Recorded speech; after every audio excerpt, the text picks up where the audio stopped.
ನಮಸ್ಕಾರ ಆತ್ಮೀಯರೇ, ಮನ್ವಂತರ ಬರಹ ಯೂಟ್ಯೂಬ್ ಚಾನಲ್ಗೆ ಸ್ವಾಗತ.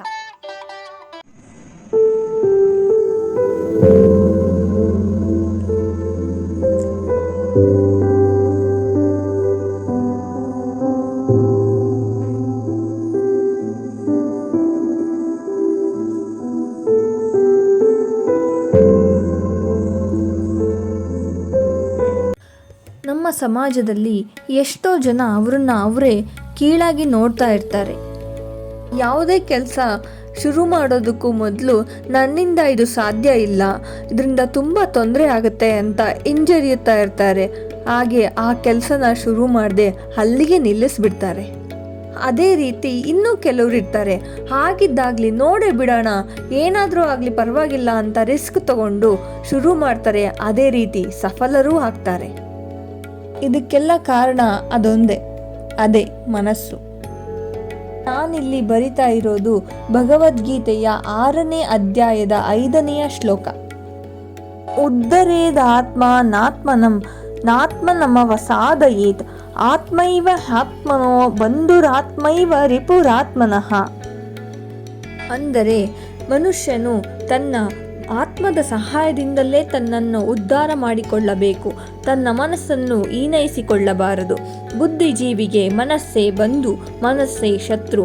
ಮನಸ್ಸಿನಿಂದಲೇ ಮನುಷ್ಯನು ಉನ್ನತಿಯಾಗುತ್ತಾನೆ ಹಾಗೂ ಮನಸ್ಸಿನಿಂದಲೇ ಅವನು ಅವನತಿಯಾಗುತ್ತಾನೆ. ನಮ್ಮಲ್ಲಿ ಗಾದೆನೇ ಇದೆ ಅಲ್ವಾ, ಮನಸ್ಸಿದ್ದರೆ ಮಾರ್ಗ ಅಂತ. ಈ ಮನಸ್ಸು ಏನಾದರೂ ಒಂದು ಯೋಚನೆ ಮಾಡ್ತಾನೇ ಇರುತ್ತೆ. ಅದು ಭೂತಕಾಲದ ಬಗ್ಗೆ ಆಗಿರ್ಬೋದು, ಭವಿಷ್ಯತ್ ಕಾಲದ ಬಗ್ಗೆ ಆಗಿರ್ಬೋದು. ಅದಕ್ಕೆ ಇಂಥ ಟಾಪಿಕ್ಕೇ ಅಂತ ಇಲ್ಲ. ಕೆಲವೊಮ್ಮೆ ಹಣಕಾಸಿನ ಬಗ್ಗೆ, ಸ್ನೇಹಿತರ ಬಗ್ಗೆ, ಕುಟುಂಬದವರ ಬಗ್ಗೆ, ದೇಶದ ಬಗ್ಗೆ ಹೀಗೆ ಹೇಳ್ತಾ ಹೋದರೆ ಒಂದಾ ಎರಡಾ? ನಮ್ಮೆಲ್ರಿಗೂ ಆಮೆ ಮತ್ತು ಮೊಲದ ಕತೆ ಗೊತ್ತೇ ಇದೆ. ಮೊಲ ತನ್ನ ಮನಸ್ಸಿನ ಮಾತನ್ನು ಕೇಳಿ ಮರದ ಕೆಳಗೆ ಮಲಗಿಬಿಡುತ್ತೆ. ಹಾಗೆ ಆಮೆ ತನ್ನ ಮನಸ್ಸನ್ನು ಗುರಿಯೆಡೆಗೆ ಕೇಂದ್ರೀಕರಿಸಿ ನಿರಂತರ ಪ್ರಯತ್ನದಿಂದ ಯಶಸ್ವಿಯಾಗುತ್ತದೆ. ಇದರಿಂದ ನಾವು ಗಮನಿಸಬೇಕಾದ ಅಂಶವೇನೆಂದರೆ, ಆಮೆಯ ಮನಸ್ಸು ಅದಕ್ಕೆ ಮಿತ್ರನಾಗಿರುತ್ತದೆ, ಅದೇ ರೀತಿ ಮೊಲದ ಮನಸ್ಸು ಅದಕ್ಕೆ ಶತ್ರುವಾಗಿ ಪರಿಣಮಿಸುತ್ತದೆ. ಆದ್ದರಿಂದ ನಮ್ಮ ಮನಸ್ಸನ್ನು ನಿಗ್ರಹಿಸಿ ನಿರ್ದಿಷ್ಟ ಗುರಿಯೆಡೆಗೆ ಹರಿಸಿದರೆ ಅದು ನಮ್ಮ ಮಿತ್ರನಾಗದೇ ಇರಲಾರದು. Elevate yourself through the power of your mind and not degrade yourself, for the mind can be the friend and also the enemy of the self.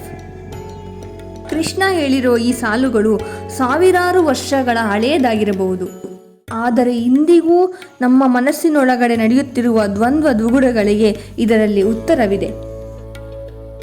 ಈಗ ನಿಮ್ಮ ಕಮೆಂಟ್ ಮುಖಾಂತರ ತಿಳಿಸಿ, ನಿಮ್ಮ ಮನಸ್ಸು ನಿಮಗೆ ಮಿತ್ರನಾ ಅಥವಾ ಶತ್ರುನಾ ಅಂತ. ಈ ವಿಡಿಯೋ ನಿಮಗೆ ಇಷ್ಟ ಆಗಿದ್ರೆ ಲೈಕ್ ಮಾಡಿ, ಕಮೆಂಟ್ ಮಾಡಿ, ಶೇರ್ ಮಾಡಿ. ಇನ್ನೂ ನಮ್ಮ ಚಾನಲ್ಗೆ ಸಬ್ಸ್ಕ್ರೈಬ್ ಆಗಿಲ್ಲ ಅಂದರೆ ಸಬ್ಸ್ಕ್ರೈಬ್ ಆಗಿ. ಮುಂದಿನ ವಿಡಿಯೋದಲ್ಲಿ ಹೊಸ ಸಾಲುಗಳೊಂದಿಗೆ ಮತ್ತೆ ಸಿಗ್ತೀನಿ. Thank you.